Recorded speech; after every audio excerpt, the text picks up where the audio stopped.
Zambians are headed to the polls Thursday to elect their 7th president in the most crucial election since independence in 1964.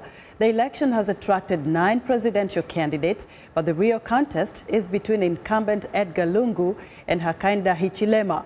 All of the candidates have galvanized broad support across the country amid a climate of fear, intimidation and violence. Tonga reports from Lusaka.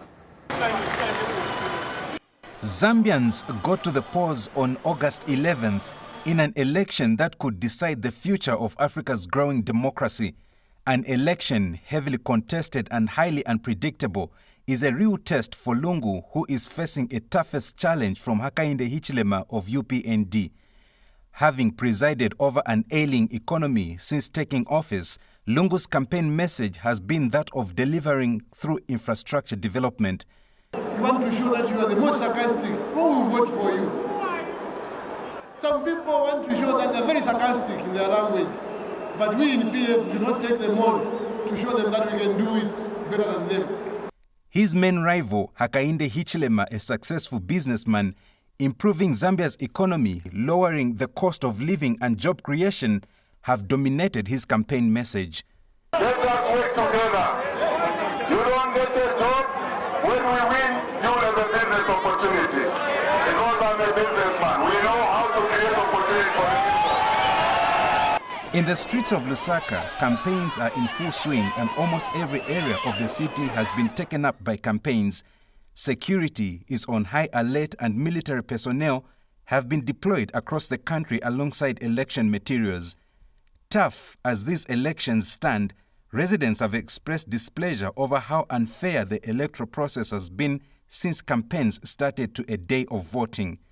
And we have seen an election board at the moment that is supporting the ruling party purely, and they get instruction from State House.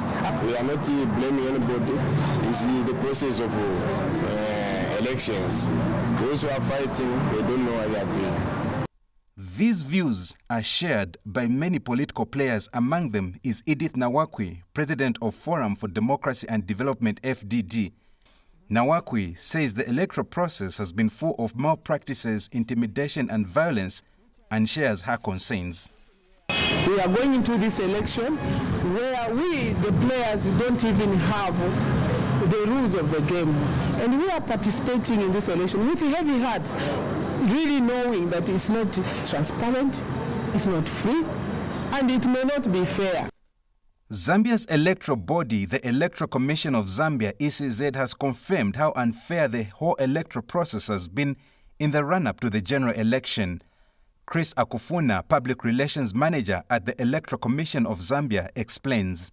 Yes, campaigns have been going on, except that the political parties, in some cases, went against the Electoral Code of Conduct. Along voting to elect a new president, members of parliament and councillors, Zambians are also voting in a referendum seeking to enhance the Bill of Rights and some articles in a newly amended constitution. An election long awaited has drawn wide attention and is closely watched by the international community. At long last, Zambians are waiting to vote in an election much anticipated to be bloody and likely to leave the country better divided than never before. Tonga, VOA News, Lusaka.